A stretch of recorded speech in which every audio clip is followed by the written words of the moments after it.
안녕하세요. 2부 계속 이어가도록 하겠습니다.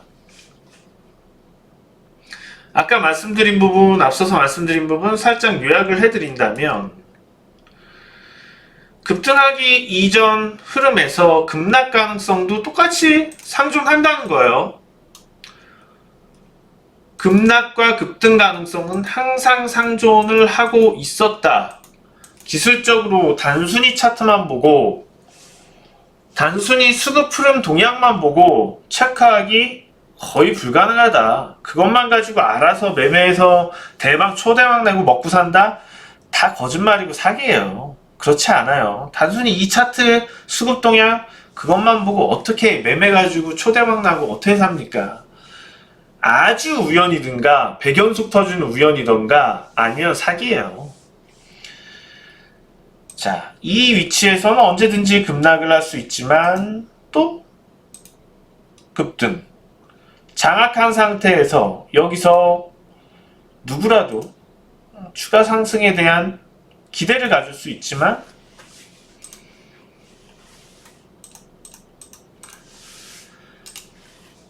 우리가 실제로 매매를 하면서 거기서 감을 충분히 익히고 그 감을 토대로 한 본인만의 어떤 법칙들을 만들어 놓고 거기서 자신한테 잘 맞는 부분만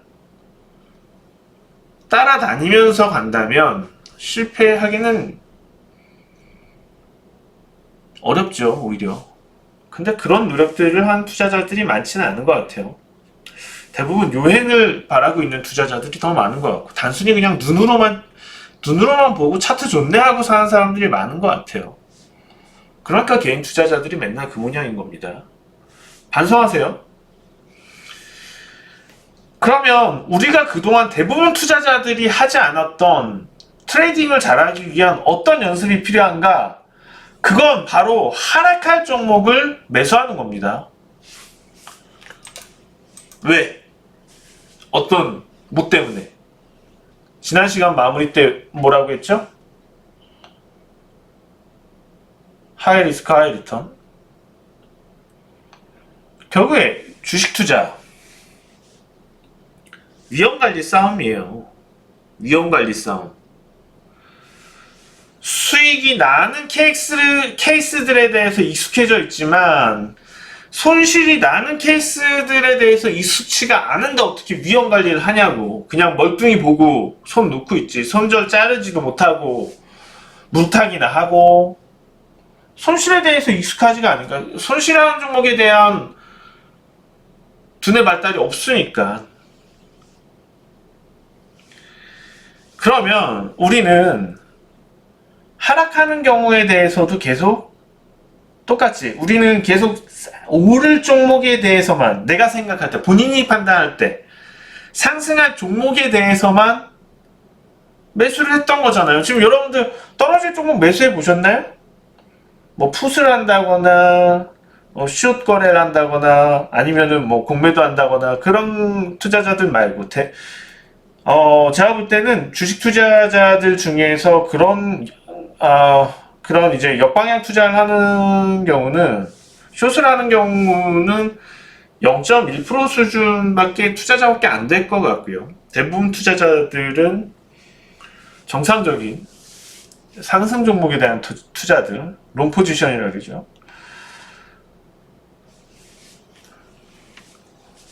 우리는 오를 종목에 대해서만 계속 공부를 해왔습니다. 그리고 거기에만 익숙하고 눈에도 익고 매수하는 데 있어서 물론 매도할 때에 있어서는 하락할 종목에 대해서 자기가 가진 종목이 떨어질 것 같은 그 부분에 대해서 공부를 하겠죠. 그렇지만 살 종목에 대해서 떨어질 종목을 산다? 이거에 대한 연습은 안 돼 있어요. 그걸 해야 된다는 거예요. 그게 되어야지만 보여요. 뭐가 보이냐? 아까 오를 건지 떨어질 건지 여기서 판단. 자,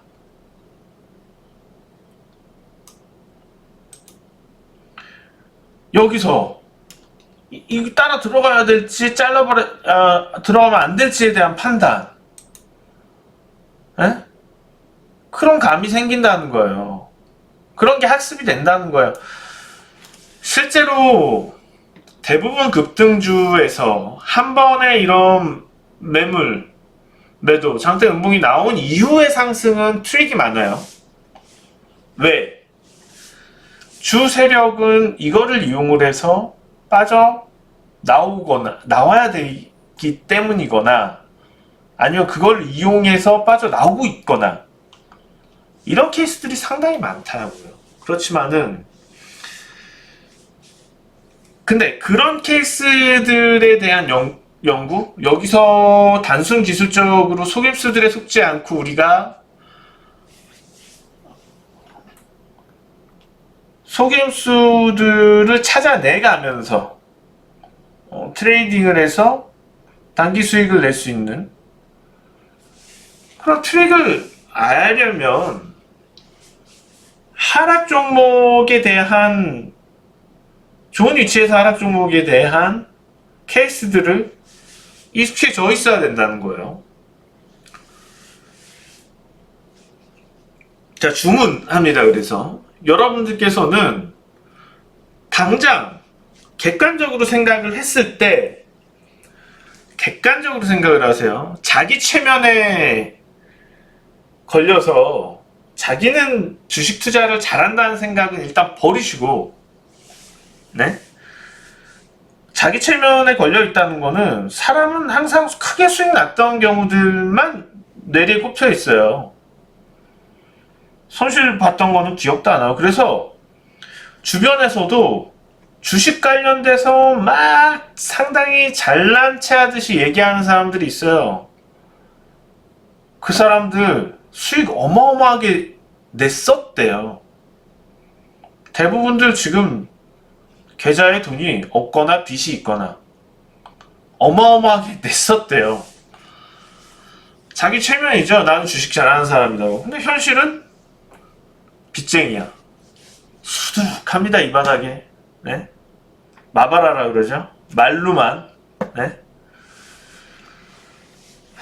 그런 사람도 조심하시고요. 그렇게 되지 않으려면 일단 본인 자신부터 잘 객관적으로 아셔야지 돼요. 잘 못한다라는 거를 깨우치셔야지 되고, 그렇다면 우선은 거기서 그냥 하던 대로 해서 대박 안 나요.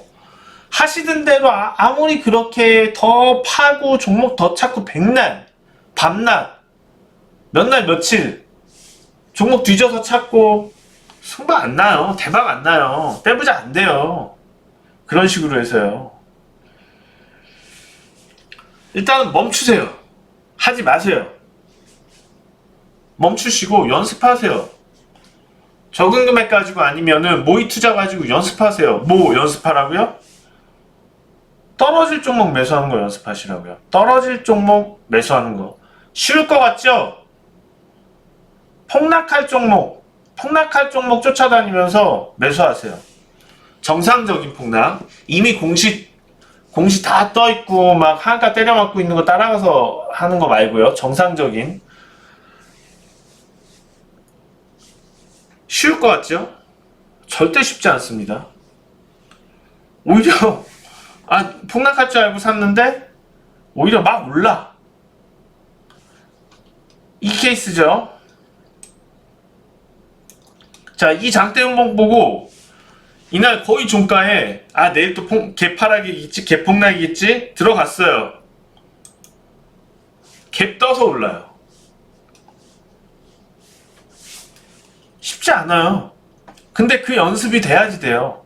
그 연습을 하셔서 손실률이 일정하게 나올 정도는 돼야지 돼요. 평균 수익률 말고 평균 손실률이 일정하게 나올 정도는 돼야지 돼요. 그게 연습이 된 뒤에 그때 다시 한번 차트를 보세요. 종목 흐름들을 보세요. 전혀 달라 보입니다. 그동안 여러분들이 왜 수익이 안 났는지에 대해서, 그리고 어떤 강의, 어떤 공부를 해도 저 사람들은 저렇게 해서 잘 된다는데 난 왜 이러지? 저 사람들도 저렇게 해서 꼭 잘 되진 않아요. 이런 부분들에 대해서 누가 알려준 사람들이 없으니까. 자, 오늘 강의는 여기까지 마치도록 하겠고요. 추천주. 아까 잠시 말씀드린 거는, 일부 가치가 저평가되어 있거나, 이런 종목들에 대한 수급이 나타날 수 있다. 테마 형성이 나타날 수도 있다. 제가 생각하는 부분 중에 하나는 자동차 부품입니다. 자동차 부품 쪽에서 SL을 들고 나왔어요. 기술력 있는 부품 회사. 그렇지만은 매출이 많이 나오는 회사임에도 불구하고 매출이 SL 작은 회사가 아니죠. 매출이 1조 5천억, 2조 2천억, 2조 3천억 그런 매출이 나오는데 순이익은 500억 이렇습니다. 순이익률이 너무 낮죠. 지금 SL은 수익 개선을 위해서 경영적인 여러 전략들을 하는 것 같아요. 그런 점들이 눈여겨 보이고요. 최근에 종목들 테마 형성돼서 올라가는 섹터들에 비해서 확연하게 저평가가 되어 있어요. 그래서 한번 이런 자동차 PR이 많이 떨어져 있는 자동차 쪽으로 테마가 물 가능성이 크고 기술력을 가지고 어느 정도 규모가 있는 쪽으로 접근을 해서 오늘 SL을 추천주로 들고 나왔습니다. 자, 다음 주 만약에 뉴욕 증시가 어떻게 되느냐에 따라서 투자자 여러분들도 거기에 의해서 단기적인 처세는 분명히 하셔야 될 것 같습니다. 그래서 지금은 어떤 적극적인 투자를 하기보다는 나스닥 동향 한번 단기적으로는 살피고 좀 멈춰 있다. 단기적으로 뉴욕 증시, 나스닥 시장이 안정을 찾아서 재차 반등 기미로 간다면 그때 움직여도 되니까 그 전까지는 다소 보수적으로 만약에 나스닥이 추세를 재이탈한다. 지난 저점 이탈할 기미가 보인다면 그때는 단기적으로 주식 비중 좀 줄여주는 그런 전략 좋을 것 같습니다. 다음 주에 전 다시 뵙겠습니다. 지금까지 골든클럽 세계금융연구원 원장 정기준이었습니다. 고맙습니다.